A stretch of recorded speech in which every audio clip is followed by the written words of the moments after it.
You know, sometimes you're a barracuda, sometimes you're a shark. Yeah. And sometimes a little fish gets to eat the shark. So shark beware and keep yourself protected at all times. Okay? You don't give nobody nothing in this game. And he knows better. You don't give him an opportunity, you don't give him a chance, you don't let him feel like he's brave. Don't let him get brave. Yes. You just make him keep making mistakes and counter his mistakes. Gotcha.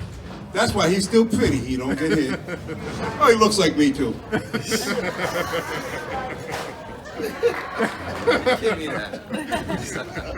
You sure you want this? Yeah, you ready for this? Now. Yeah, come on, y'all. So I want him to stay pretty even though his nose is big, but you know, he can't help that.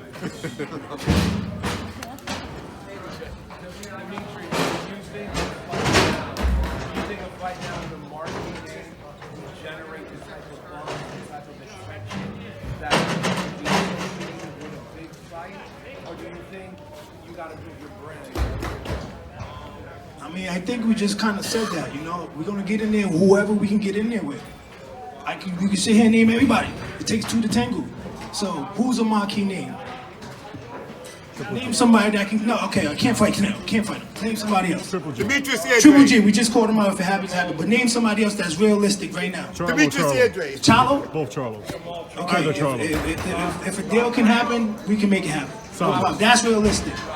With all due respect, Rob Brandt is not a marquee now.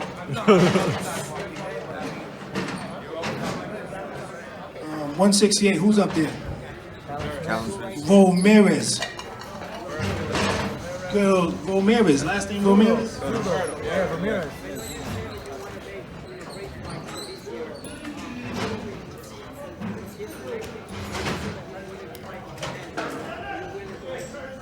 Yeah, I was until I saw how much money he wanted to get in the ring with Demetrius Andrade. He had a heart attack. But no, he's a good fighter. He had a great fight with Danny Jacobs. I think Suleki's ranked 4 in the WBO. He's someone that we could look at, for sure. Yes.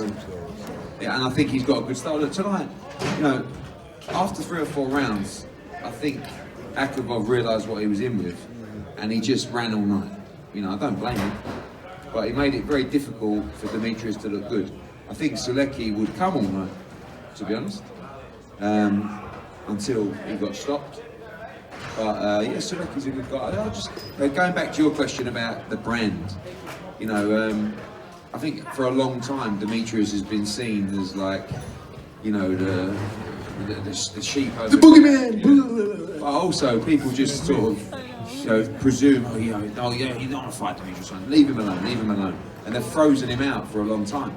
But now, because of the focus on the middleweight division, if you're a belt holder, it doesn't matter whether you're, you know, good, bad, popular, whatever. You're a belt holder in probably the most lucrative division in boxing right now.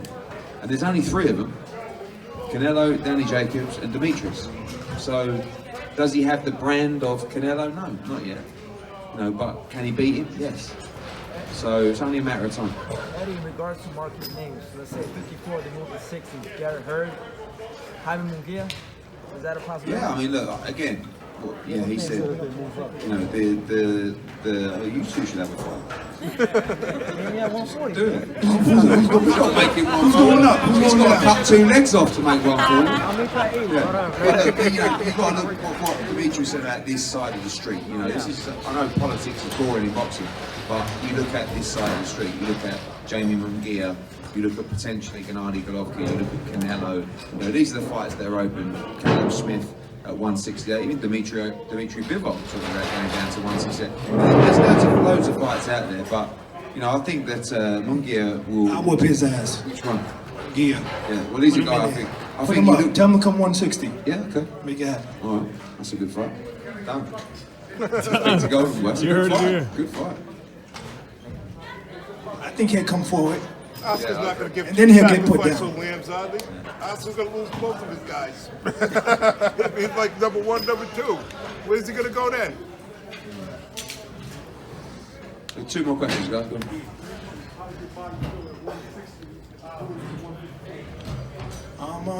I'm building. You know, I think from Montez Fox to Wall to this fight. I feel like I'm getting, stronger, putting the muscle mass on the correct way, and I'm just, taking time. But yeah, I'm feeling really good. Though. I ain't gotta lose the weight to rail down to 154 and try to regain and rehydrate within 24 hours. Cause it could have been 75% Demetrius Andrade, but I feel like my body's like 100% when I'm in there.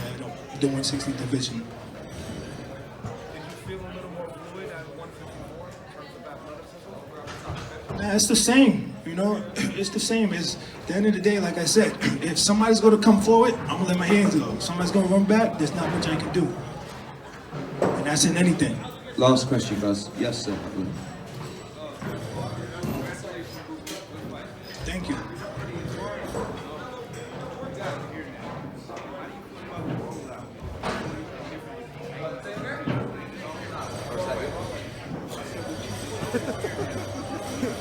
He's like, what you say?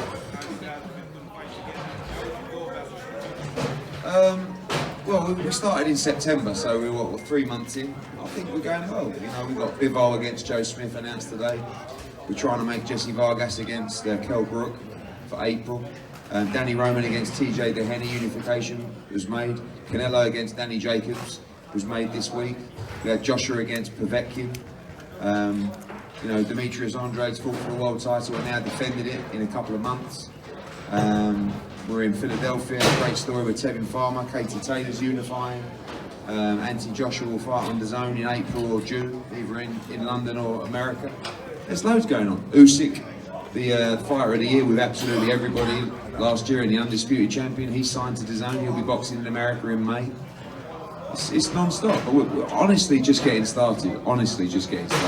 Got some big news coming in the next couple of weeks, and these guys, they're boxing. The biggest problem Demetrius has had is not being active enough, and he's had 2 fights in 3 months. So he can box as often as he wants, as often as Paul and Ed tell us that they want to box. We can get him out, and that's the key for a fighter. It's me again. Congratulations on a great fight today. You've made, just like you mentioned, a lot of great news this week with signing Bivol, announcing the Jacobs fight. There's a lot of excitement coming up in the next few days. My question to you is, out of the 140-pounders that fought here tonight, is Cano the one that stood out the most in terms of possibly getting a future fight with Hooker? Yeah, I'll say it quickly because we're going to let Demetrius go, but Linares Hooker was my plan for June. So after Maurice threw up all over the floor, when Linares got stopped in the first round, I started to think about the Kano fight, but Algieri's coming back in the game, he could be an option, but I think Maurice is the best 140-pounder out there, but I think he's going to box on March 9, and then I think he'll be looking for the big unifications. All right, guys, thanks very much for coming out. Thank you. Well done, Demetrius. Thank you.